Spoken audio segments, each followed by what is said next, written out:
ليال وأحمد محمد، لأنه أحسه ديمقراطي هكذا مهتم للشعب كذا.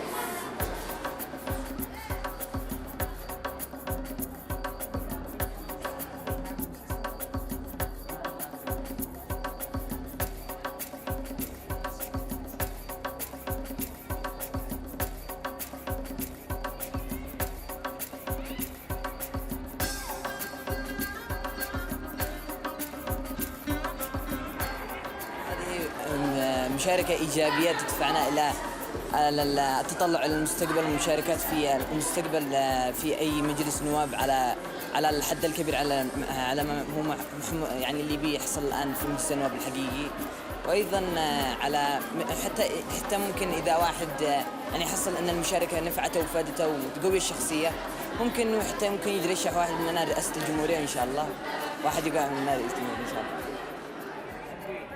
It's been a long, drawn-out campaign for these young political hopefuls. But now the election is over, and as the ballot box is carried indoors to be counted, everyone is clamouring to know who won.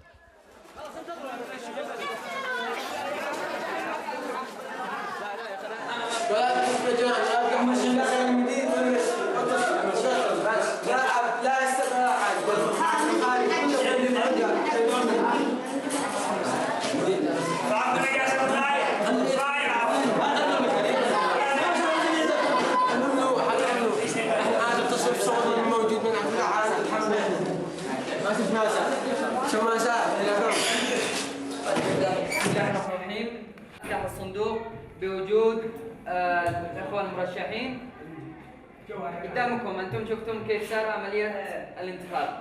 لكم حق توقيف فرز البطائق للطعن في إحدى البطائق. بسم الله الرحمن الرحيم. الصندوق بطائق الاقتراع.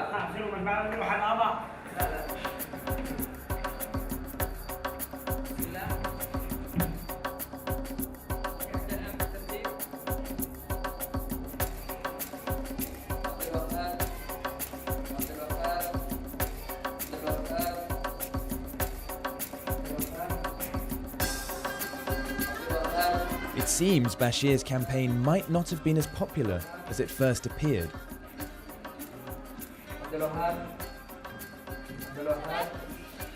It's a different story for Mohammed Saria.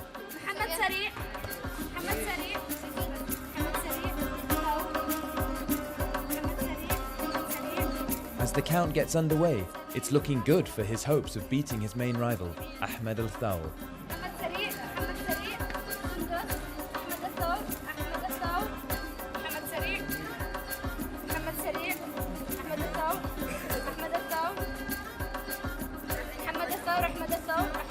But as quickly as he appeared to be on a winning streak, Mohammed's luck runs out.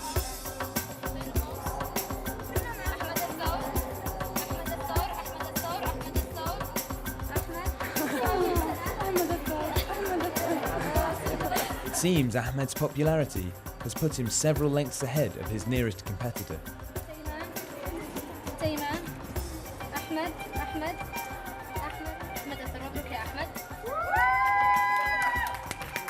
Victory goes to Ahmed.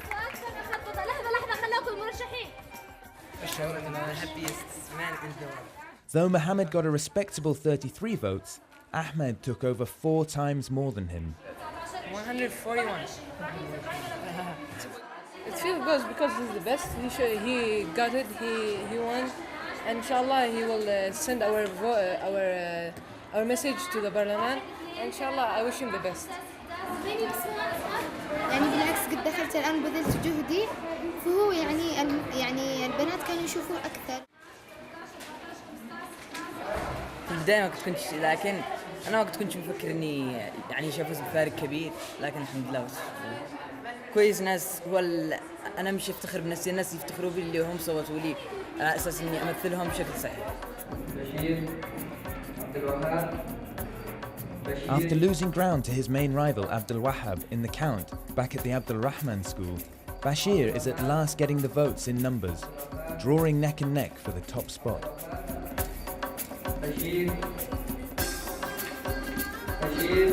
For the other candidates though, it's all too clear that their campaigns have failed. The most they can hope for now is a few votes to show them it wasn't all in vain. بشير عبد الوهاب بشير عبد الوهاب بشير بشير يحيى عبد الوهاب محمد السمي. Finally, Mohammed has a vote. علي الشرفي. But by now, the competition is as good as over. بشير بشير عبد الوهاب. الإخوة إذا في معهم أي طعونات في الانتخابات يبقوا معنا بشير وعبد الوهاب. Unlike the vote in modern school, victory here is too close to call.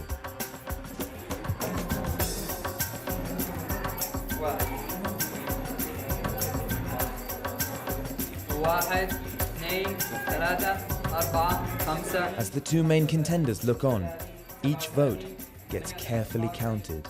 45 46 47 48 49 50 51 64 65 66 67 68 لبشير. مبروك يا بشير.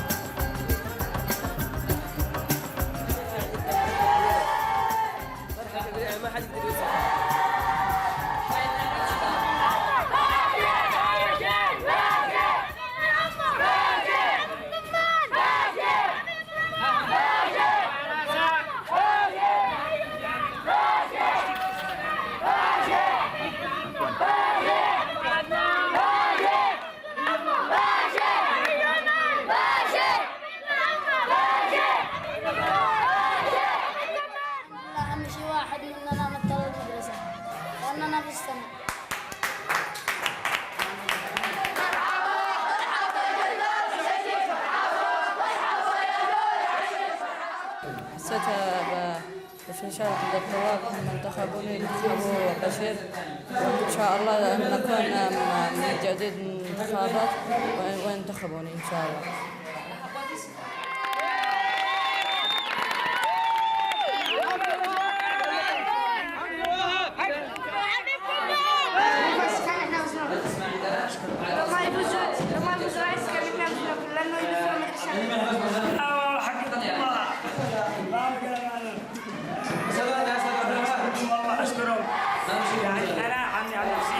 فرحان جدا ليس اني فقط بشير وحرياتي يعني الناس بشير اصبح افضل كانني في السماء. علي رياض محمد كلهم قالوا اهم شيء.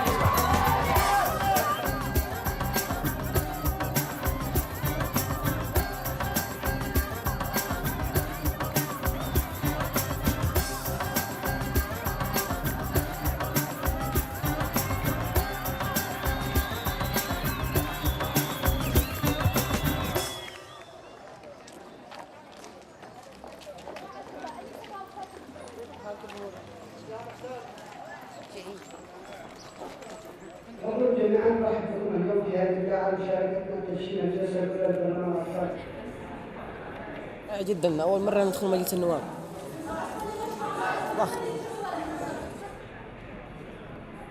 شو يعني ما فيش توتر ابدا، يعني ان شاء الله نشارك ونقدم افضل ما لدينا، وهذا يوم عظيم انه اليوم تهتم بالديمقراطيه لهذه الدرجه. Children's voices, as represented through the elected members in the Children's Parliament, are now being heard not only in Parliament but across Yemen. Further to this, they are influencing policy to further the rights of children.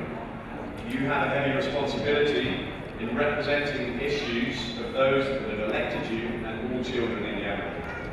We are listening to what you have to say.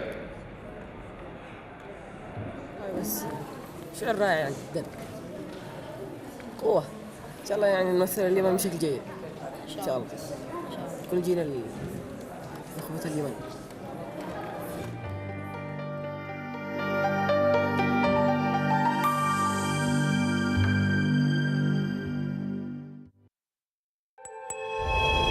The times change. The instruments evolve.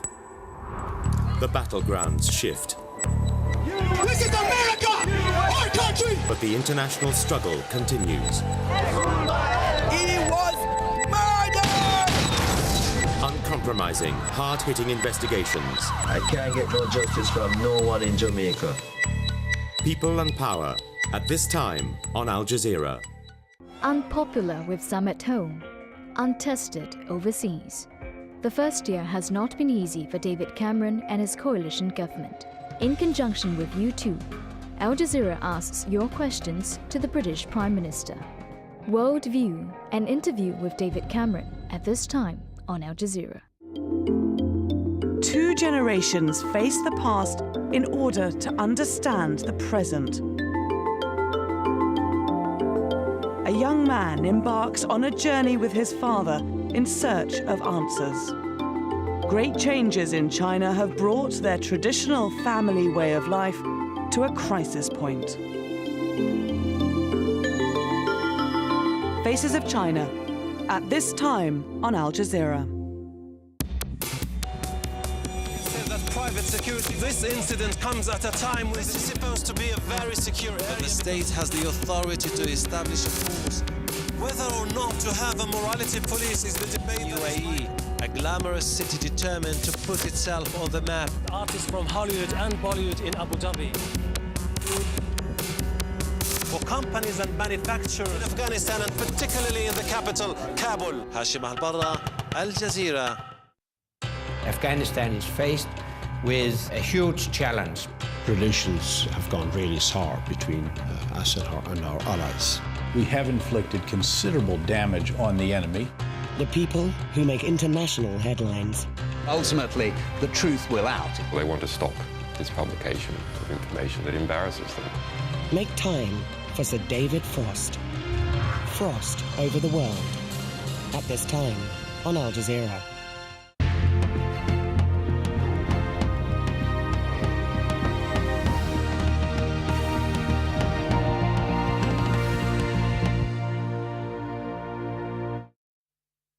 This is Al Jazeera.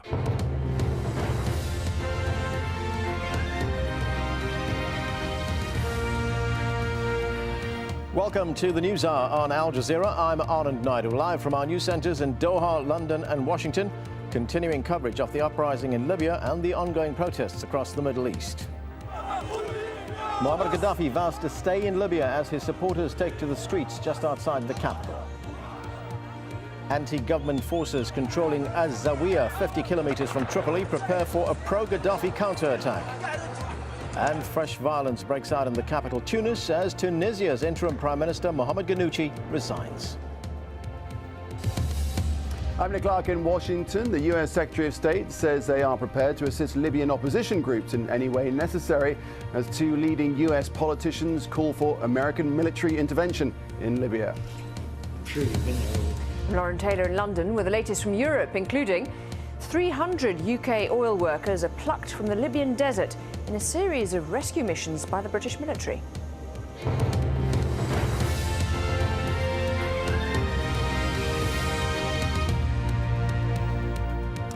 Libya's leader Muammar Gaddafi has again pledged to stay in the country. In his latest interview, this time with a Serbian television station, he repeated his claims that foreigners and Al-Qaeda are to blame for the violence. And the Libyan leader still has some support. Just outside the capital, Gaddafi loyalists took to the streets, waving posters and chanting slogans.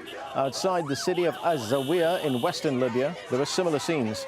The city centre is in anti-government hands, but reports say pro-Gaddafi forces are preparing to launch a counter-offensive. Jackie Rowland reports. The town of AlZawiya lies just 50 kilometres to the west of Tripoli. Now it has become a new front line in the battle between pro and anti-Gaddafi forces. These pictures were shot by journalists brought here by the regime. The idea was to show the outside world that Gaddafi is still in control here. Instead, the reporters found that AlZawiya was in rebel hands, at least for now. The town is